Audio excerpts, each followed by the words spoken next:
He posed for photos with police officers. He smiled at the camera. He shook their hands. And the whole time, he had murdered 2 women, decapitated one of them, and kept her head in his refrigerator. For 22 years, nobody knew. His name was Bryan Patrick Miller. But Phoenix knew him as something else entirely. They called him the Zombie Hunter. And this is the most disturbing case of a killer hiding in plain sight that you will ever hear. Before we talk about the monster, we need to talk about the women he took. Angela Brosso was 21 years old. On the evening of November 8, 1992, it was the eve of her 22nd birthday. Her boyfriend Joe stayed home that night to bake her a birthday cake. She just wanted to go for a quick bike ride. She loved evening rides along the Arizona canal paths in North Phoenix. It was something she did regularly. Something safe. Something normal. She told Joe she'd be back within the hour. He waited, and waited, and waited. When she didn't come home, he got on his own bike and rode out looking for her. He found nothing. Angela Brosso never came home. She never blew out her birthday candles. She never saw that cake Joe had baked for her. The next morning, police found her body in a field less than half a mile from her apartment. What they found was so brutal, so savage, that even the most experienced detectives were shaken. Angela had been stabbed in the back, sexually assaulted, and decapitated. Her head was nowhere to be found. 11 days later, a jogger spotted something in the Arizona Canal, 2 miles away from where Angela's body had been found. It was her head. Forensic investigators made a chilling determination. Based on the lack of decomposition, they believed the killer had kept her head in a refrigerator for 11 days. Angela Brosso had dreamed of a career in technology. She had been due to lead an important training session at her tech firm the morning after her bike ride. A session she had spent months preparing for. She was the kind of person who planned ahead, who worked hard, who loved the people in her life. She deserved to blow out those birthday candles. 10 months passed. Phoenix breathed a cautious sigh of relief. Maybe it was an isolated incident. Maybe the killer was gone. Then in September 1993, he struck again. Melanie Bernas was 17 years old, a high school junior, a kid. Her mother Marlene had gone out for dinner that evening. Before she left, Melanie decided to go for a bike ride along the same canal paths. When Marlene came home, Melanie was gone. Her bike was gone. Marlene called police immediately. The next morning, a woman named Charlotte Pottle was out on an early bike ride with her sister and their children. She spotted something strange on the path ahead. A large dark puddle. At first she couldn't make out what it was. On the way back, she realized it had a distinctive red color, blood, and next to it, drag marks, leading toward the canal. Police found Melanie Bernas floating in the water. She had been stabbed from behind, just like Angela. Sexually assaulted, just like Angela. But this time there was something else. Something that made investigators' blood run cold.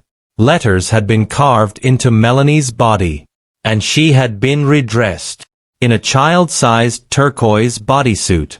This was not random. This was ritual. This was someone who had done this before and enjoyed it.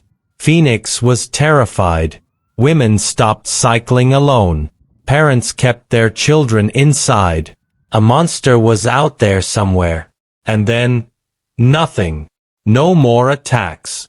No more bodies. No more leads. The case went cold. To understand Bryan Patrick Miller, you have to go back to the beginning. Born in 1972 in Phoenix, Arizona. By all accounts his childhood was a nightmare. His mother Ellen worked as a detention officer. Ironically, someone paid to keep dangerous people locked up. But at home, she allegedly became the danger. Miller would later tell investigators that the beatings began when he was just 5 years old. And then at age 15, we got the first glimpse of what was growing inside him. In 1989, Miller was walking through the parking lot of Paradise Valley Mall in Phoenix when he approached a woman he had never met, and stabbed her in the back. The woman, who had simply been walking to her department store job, was lucky to be alive. A doctor later said that had Miller angled the blade slightly differently, it would have severed her spine. Miller was arrested, placed in juvenile detention, and while he was there, his mother found something in his bedroom while cleaning. A note. Handwritten. Detailed. Chilling. At the top of the second page was a single word. Plan. What followed was a step-by-step description of how he wanted to find a woman, abduct her, rape her, murder her, and dismember her body. He was 15 years old. His mother gave the note to police. She refused to let him come home when he was released. He moved to a halfway house. And when he turned 18, Bryan Patrick Miller walked free. 2 years after his release, Angela Brosso went for a birthday bike ride and never came home. Investigators worked the case hard. They had DNA from the crime scene, male DNA, a profile, a fingerprint of the killer. But in 1992, DNA technology was in its infancy.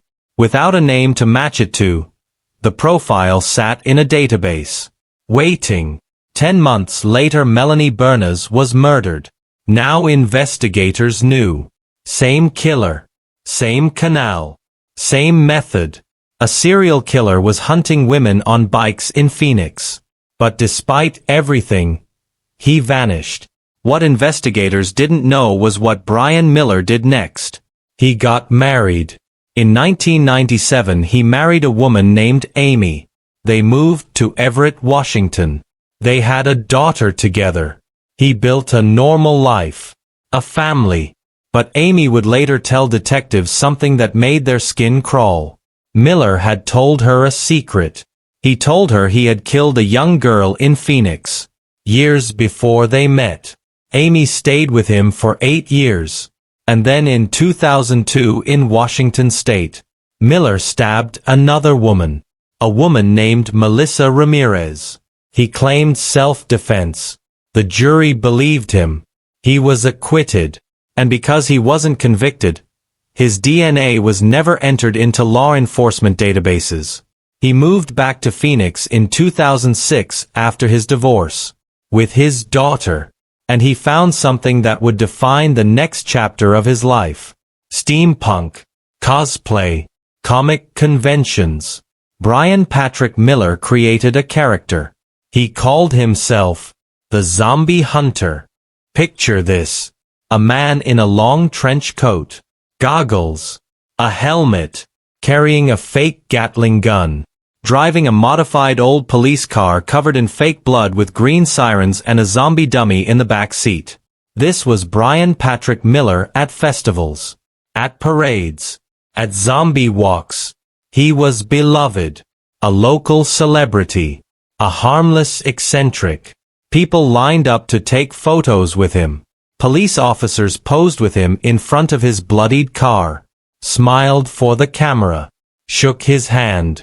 The man who had decapitated Angela Brosso, who had carved letters into Melanie Bernas, who had kept a head in his refrigerator, smiling for photos with the police. He later said the zombie hunter character made him feel less invisible to the world. Meanwhile, cold case detective Clark Schwarzkopf had been assigned to the Canal murders. He was determined.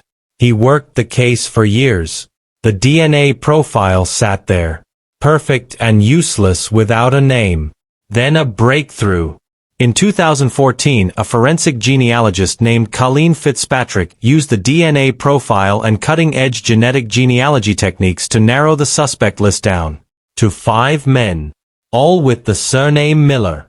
One of them was Bryan Patrick Miller. Schwarzkopf started watching him, learning about him, and what he discovered made his blood run cold.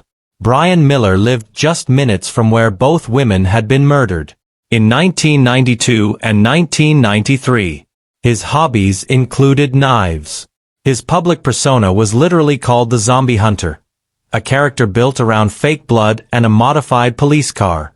And that photo of Miller posing with actual police officers in front of his zombie car. Detective Schwarzkopf later said, "I remember looking at that photo and thinking, he's hiding in plain sight. Just right there, taunting us." But they needed DNA. Hard evidence. So they set a trap. January 2, 2015.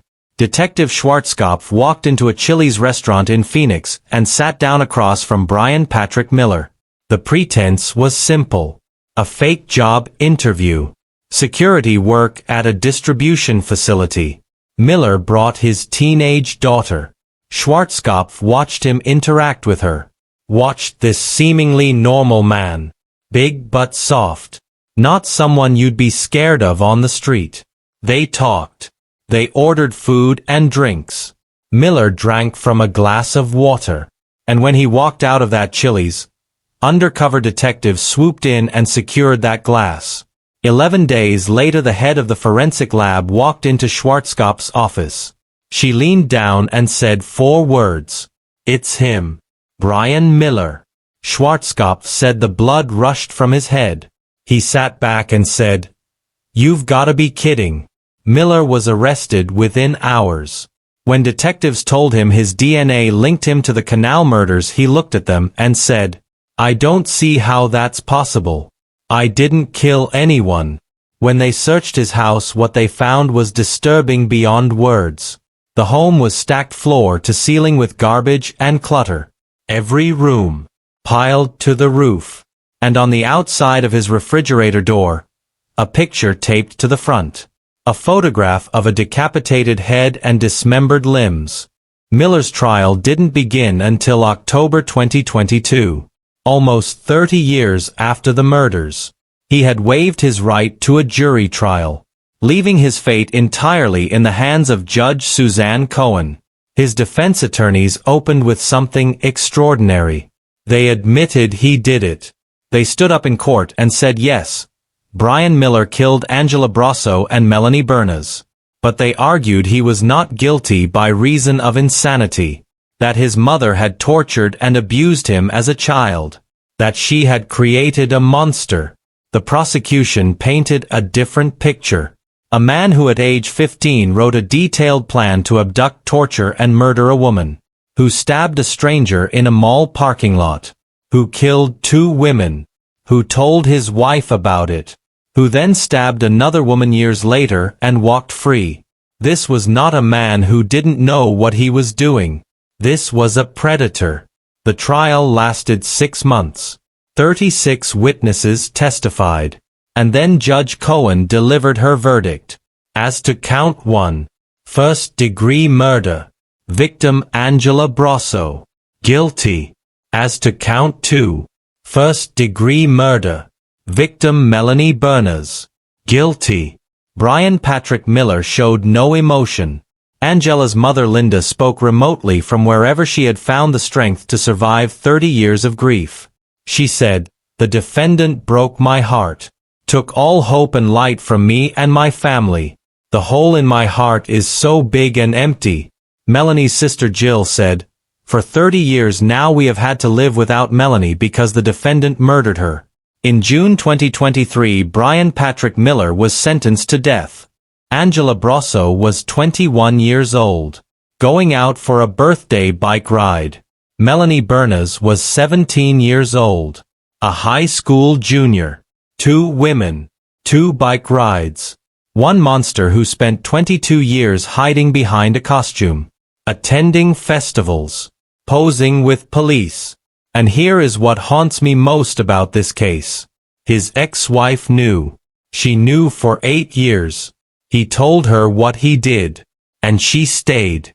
And somewhere out there may be a third victim.